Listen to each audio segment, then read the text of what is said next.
Hello guys, আজকে সকালে ঘুম থেকে উঠলাম।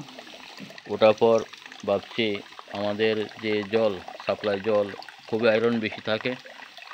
তো আয়রন যদি বেশি থাকে, আমরা যদি এই জল পান করি তাহলে আমাদের স্বাস্থ্যের পক্ষে খুবই ক্ষতিকর। আজকে আমি আপনাদের দেখাবো যে আমাদের যে দেশি ফিল্টার, যে আয়রন কীভাবে জলের থেকে আয়রন কীভাবে পরিষ্কার করি। আমি আজকে এটা দেখার জন্য ভিডিওটা বানাচ্ছি, আমাদের বন্ধুদেরকে দেখার জন্য। তো আমি প্রথমে এরকম একটা ড্রাম নিয়েছি।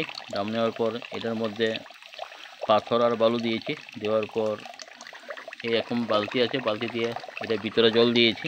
জল দেওয়ার পর এখন দেখেন জল এখানে পড়ছে বালতির মধ্যে, একদম পরিষ্কার। এটার মধ্যে কোনো আয়রন টায়রন কিছু নাই। তো প্রথম সাপ্লাই জলটা নিয়ে নিলাম, নিয়ে এই ড্রামটার মধ্যে দিলাম। দেওয়ার পর জলটা এটা ভিতর থেকে বের হয়ে বালতির মধ্যে আসছে। বালতি থেকে এই জলটা নিয়ে আমরা ফিল্টারের মধ্যে দেবো। ফিল্টার থেকে আরেকটা ফিল্টারের মধ্যে দেবো। তারপর আমরা জলটা পান খাবো। তো আমাদের যে সাপ্লাই জল খুবই আয়রন, খাওয়ার মতন না। তাই আমি নতুনভাবে ফিল্টার করে জল আমরা খেই।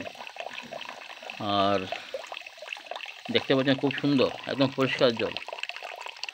আর আমরা দেখেন আয়রন জল দেখতে পাচ্ছেন, এটা ফিল্টার জল। এটা থেকে আটটা ফিল্টার দেবো।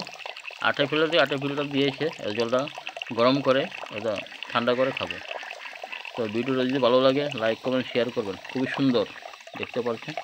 থ্যাংক ইউ, ভালো থাকবেন, সুস্থ থাকবেন।